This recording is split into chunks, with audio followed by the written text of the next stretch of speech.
স্বাগতম। আবারও চলে এলাম নতুন আরেকটি ট্রিক্স অ্যান্ড টিপস নিয়ে। যদি আপনি আমার চ্যানেলে নতুন হয়ে থাকেন, প্লিজ সাবস্ক্রাইব মাই চ্যানেল এবং পাশে থাকা বেল আইকনটি প্রেস করে সঙ্গে থাকুন। চলুন দেখে আসা যাক আজকের নতুন ট্রিক্সটি। আমরা প্রথমেই ওপেন করছি মাইক্রোসফট পাওয়ার পয়েন্ট, যেটাতে আসলে প্রেজেন্টেশন ক্রিয়েট করা যায়। এইখান থেকে আমি দেখাবো যে আপনি এমসিকিউ এর জন্য বা প্রশ্নোত্তর পর্বের জন্য কিভাবে তৈরি করতে পারেন একটা প্রেজেন্টেশন। প্রথমে একটা ব্ল্যাঙ্ক পেজ নিয়ে আছে। আমি ব্ল্যাঙ্ক পেজে প্রথমে আমি একটু ডিজাইন করি। ডিজাইন থেকে শেপ থেকে আমি রেক্ট্যাঙ্গেল নেই। রেক্ট্যাঙ্গেল নিয়ে দেখাচ্ছি আপনাদেরকে যে প্রথমে এখানে ধরুন দিলাম যে এমসিকিউ টেস্ট লিখলাম। এটা আপনি আপনার মতো করে কালার বা সাইজ বা ফ্রন্ট সাইজ আপনি চাইলে আপনার মতো করে বড় করে নিতে পারবেন। ফ্রন্ট সাইজ ধরেন আপনি চাইলেন 30 করলেন বা 32 করলেন। আপনি যদি মনে করেন এটাকে ব্লু কালার না, এটাকে ব্ল্যাক করে দিই। ব্ল্যাক করে দিলে ভালো দেখাচ্ছে।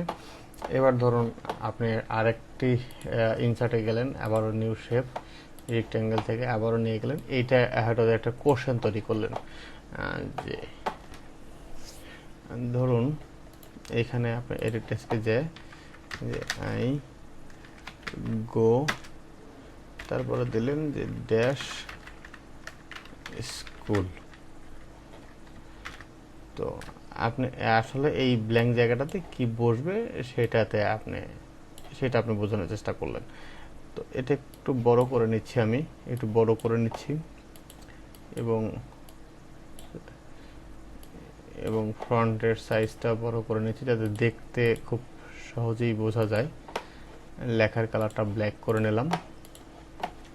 এরপরে ধরুন 4টা অপশন তৈরি হবে। 4টা অপশন তৈরি করব। তো 4টা অপশন তৈরি করার জন্য আমি ধরুন এরকম একটা নিয়েছি। এখানে লিখলাম 2। ঠিক সেমভাবে কন্ট্রোল ধরে ড্র্যাগ করে নিচ্ছে আরেকটা। ধরেন এখানে লিখলাম ইজ। আবার এই দুইটাকে ধরে নিচে নিয়ে একটা কপি করে নিয়ে আসলাম 4টা অ্যান্সার হওয়ার জন্য। ধরুন এখানে লিখলাম এ এবং এখানে লিখলাম বি। তো আমার সঠিক আনসার ধরুন এইটা। তো আমি সেক্ষেত্রে কি করব, আমি প্রথমে একটা ইফেক্ট দিয়ে যাব। এখানে আসছি, ডিজাইনে আসলাম। ডিজাইনে আসলে স্লাইডের একটা ডিজাইন করে নিই। স্লাইডের একটা ডিজাইন ক্লিক করেছি।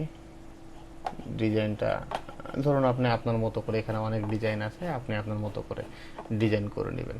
এবং এখানে স্লাইডের সাইজ আছে, কোন সাইজের হবে, ওয়াইড হবে না স্ট্যান্ডার্ড হবে। আবার এখান থেকে আপনি পেজ সেট আপ করে কোন পেজ কী ধরনের পেজ হবে সব সেট আপ করে নিতে পারেন। তো চলুন আমরা চাই অ্যানিমেশনে দিয়ে ধরেন প্রথমে যে অংশটা রয়েছে, প্রথমে আমি ধরেন এটা ব্ল্যাঙ্ক ছিল, এটা ফ্লাই ইন দিলাম,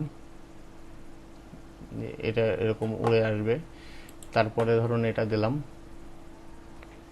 এটা ধরুন এই যে এটা স্প্লিট দিলাম, স্পিড লো আসলো। তারপরে ধরুন এই 4টা একসাথে আসবে, যেহেতু 4টা অ্যান্সার আমি একটু উপরের দিকে উঠিয়ে নিচ্ছি।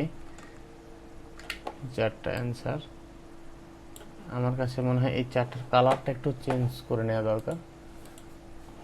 এই 4টার কালার একটু চেঞ্জ করা দরকার। আচ্ছা, আমি যখন অন্য কালার দিয়ে দেখাচ্ছি। এই 4টা যখন আসলো তখন 4টা একসাথে আসবে। অ্যানিমেশনে যাচ্ছি,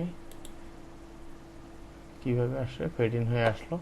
আচ্ছা, এরপরে ধরুন অ্যান্সার হবে, এই অংশটা হবে অ্যান্সার।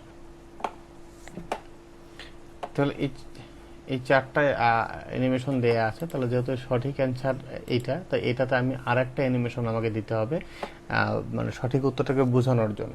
তাহলে এখানে যে কালারটা আছে ঠিক আমি অন্য একটা কালার দিব যে বোঝানোর স্বার্থে। তো এখান থেকে চলে যাচ্ছি অ্যাড অ্যানিমেশনে। অ্যাড অ্যানিমেশন থেকে যাচ্ছি মোর ইমপ্রেসিসে। এখান থেকে আসুন, এখান থেকে এসে দেখুন যে কালার অন্য একটা কালার হয়েছে। তো আমি এটাকে ওকে করে দিচ্ছি। এবার দেখুন F5 চেপে বড় করে নিচ্ছি বা ভিউ মোডে নিচ্ছি।